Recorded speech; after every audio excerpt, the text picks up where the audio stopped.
जय हिंद। मैं अमित कुमार स्वागत करता हूं आपके अपने यूट्यूब चैनल अपना नॉलेज किंग में। अभी हाल ही में रूस और यूक्रेन के बीच में विवाद चल रहा है। विवाद क्या है? ये युद्ध में, परमाणु युद्ध में हो सके तो हो सकता है, परमाणु युद्ध भी हो सकता है। लेकिन इसी बीच भारत को 10,000 बिलियन डॉलर यानी कि 1.3 भारत को 1.3 बिलियन डॉलर मांगा गया है। यानी 1.3 बिलियन डॉलर रूस जो है भारत से 1.3 बिलियन डॉलर भारत से मांगा है। वो 1.3 बिलियन डॉलर है क्या? 1.3 बिलियन डॉलर भारत सुखोई या किसी भी चीज में भारत को ले रखा है सामान, जिसका भारत अभी इस चीज का पेमेंट नहीं कर पाया है, जिसके कारण वो इमरजेंसी में रूस पैसा मांगा है। किससे? भारत से। भारत के बीच में ये चुनौतीपूर्ण आ रहा है कि भारत अगर रूस को पेमेंट करना चाहे तो किस चीज में करे। भारत ये चाहता है कि भारत क्या करे, भारत का जो है, भारत में क्या चलता है? भारत का रुपया है, भारत का रुपया है, ठीक है। रूस का अगर बात करें तो रूस का है रूबल।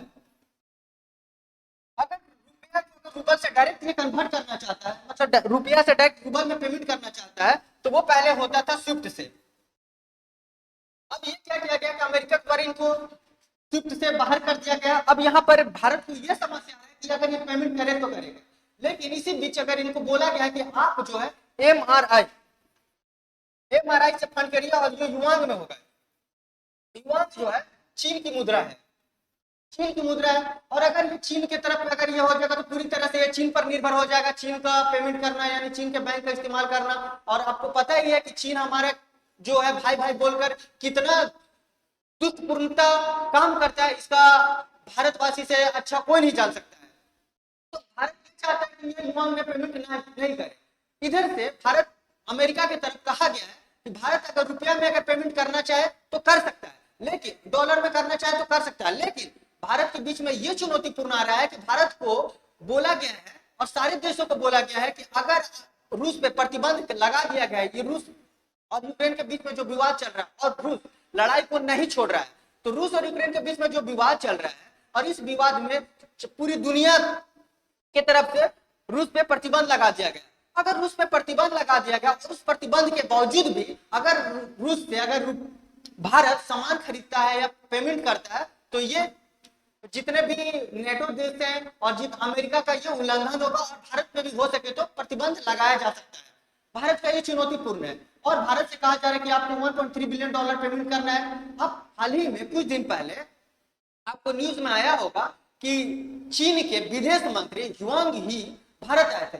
जब भारत आए थे तो उनका कोई स्वागत नहीं किया गया था, क्योंकि वो तुरंत आए थे और उसके पहले ओआईसी का मीटिंग हुआ था। ओआईसी मीटिंग जो हुआ था वो पाकिस्तान में हुआ था और पाकिस्तान में जो मीटिंग हुआ था, ओआईसी का जो मीटिंग हुआ था, ओआईसी का मीटिंग वो पाकिस्तान में हुआ था। और पाकिस्तान जो था, चीफ गेस्ट जो बनाया था वो था युआंग ही। युआंग ही बोले तो वो विदेश मंत्री है किसका? चाइना का। जब वो भारत है तो भारत में उनका स्वागत नहीं किया गया। इसलिए स्वागत नहीं किया गया क्योंकि भारत का जो था कश्मीर मुद्दा, उस बारे में पाकिस्तान में बोले थे, जिसके कारण भारत ने कड़ी शब्दों में चेतावनी दे दी कि किसी भी विदेश मंत्री यानी युआंग जी को यह शोभा नहीं देता है कि वो कश्मीर का आंतरिक या भारत के आंतरिक मामला में हस्तक्षेप करे, जिसके कारण वो काफी समझौता पर हुआ। वह युआंग जी का स्टेटमेंट आया कि भारत और चीन अगर दोनों देश एक साथ अगर बोले तो पूरी दुनिया को उस बात पे समझना पड़ेगा और पूरी दुनिया को उस बात पे झुकना पड़ेगा। लेकिन भारत इस चीज से दरकिनार हो गया। भारत बोला कि हम वैसा आपके साथ नहीं है कंफर्टेबल। अब ये अमेरिका के राष्ट्रपति जो बाइडेन है ये कह रहे कि अगर भारत अगर रूस से इसी तरह का प्रतिबंध के बावजूद भी सामान खरीदता है और लेता है तो भारत पे भी कड़ी प्रतिबंध लगा दिया जाएगा। आज 31 तारीख 6 बजे रूस के विदेश मंत्री लगाओ सरगोई भारत आने वाले। अब भारत क्यों आने वाले? रूस और यूक्रेन के बीच में विवाद चल रहा है। रूस और यूक्रेन के विवाद के बीच भारत जो था यूएनओ में जो मीटिंग होता था, उस मीटिंग में भारत दोनों तरफ से दूरी बनाए रखा था, वोटिंग में शामिल नहीं होता था। और भारत यही स्टेटमेंट देता था कि भारत यही चाहता है कि रूस और यूक्रेन का जो विवाद चल रहा है वो शांति तरीके से हल निकाला जा सके। अब आइए समझते हैं, अगर इस तरह का रूस के ऊपर प्रतिबंध होने के बावजूद भी भारत जो था,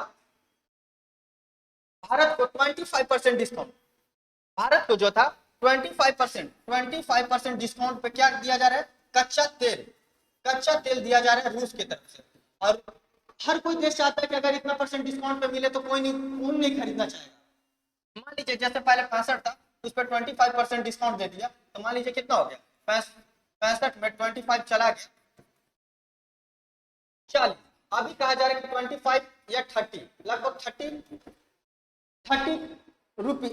रुपया या रूबल में इसको पेमेंट करना है, और 30% डिस्काउंट दिया जा रहा है, लगभग 30% रूस की तरफ से भारत को डिस्काउंट दिया जा रहा है।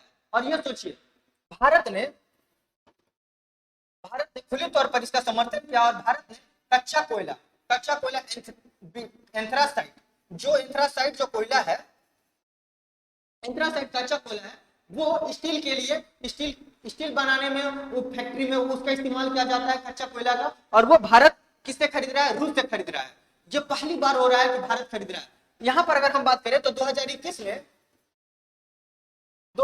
में भारत जो था कच्चा तेल खरीदा था 16, और अब खरीद रहा है 2022 में 24 खरीद लिया, और अभी भारत और खरीद रहा है। इससे रूस के राष्ट्रपति जो बाइडेन और वहां के जो लोग हैं और वहां के जो विदेश मंत्री, उन्होंने कड़ी चेतावनी दी है कि भारत जो था 16 या 20 खरीद सकता है, लेकिन वो अगर खरीदना भी चाहता है और इतना डिस्काउंट भारी मात्रा में अगर किसी देश के द्वारा डिस्काउंट दिया जा रहा है तो वो रुपया रूबल में करे। लेकिन रुपया रूबल में ये हो रहा है कि स्विफ्ट से पहले होता था, लेकिन वहां से निकाल देने के कारण भारत को बड़ा चुनौतीपूर्ण झेलना पड़ रहा है, और उसमें सबसे मेन मुद्रा है कि वो युआन में करना पड़ रहा है। युआन जो है चीन की मुद्रा है, और चीन पे पूरी तरह से फिर भारत को निर्भर करना पड़ेगा। रूस से अगर किसी भी मान लीजिए कि सेना के लिए हथियार खरीदता है भारत, या मान लीजिए सुखोई Su-25 अगर भारत खरीदता है, तो वो फिर युआन में ही पेमेंट करना पड़ेगा। अब ये देखिए कितना खुश है,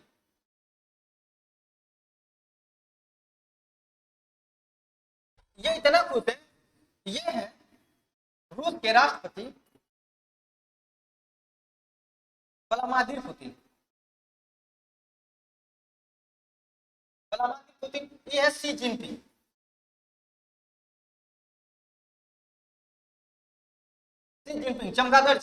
चमगादड़ चाचा को देखिए, यहाँ हाथ में नहीं उठ रहा है, ये पता नहीं पोलियो मार दिया है कि क्या हुआ है, इनसे हाथ में नहीं उठ रहा है, और ये चाहते हैं कि भारत युआन में पेमेंट करे, युआन में। अब भारत को चुनौतीपूर्ण हो रहा है कि भारत जो है अगर युआन में पेमेंट करता है तो भारत पूरी तरह से युआन पर निर्भर हो जाएगा। रूस अगर किसी भी हथियार का या सौदा, कोयला, तेल, गैस, अगर किसी भी प्रकार का अगर खरीद करता है तो वो युआन में पेमेंट करना पड़ेगा, और भारत ये कभी नहीं चाहता है कि भारत युआन में पेमेंट करे, क्योंकि और अभी भारत को कितना पेमेंट देना है, $1.3 बिलियन भारत को पेमेंट करना है, बिलियन डॉलर भारत को पेमेंट करना है। यही सी जिनपिंग चाचा है जो चीन के वुहान शहर से, चमगादड़ चाचा के यहाँ से कोरोना निकला था, और आज भी अभी भी कोरोना का पेशेंट निकल रहे हैं भारत में, पूरे विश्व में निकल रहे हैं।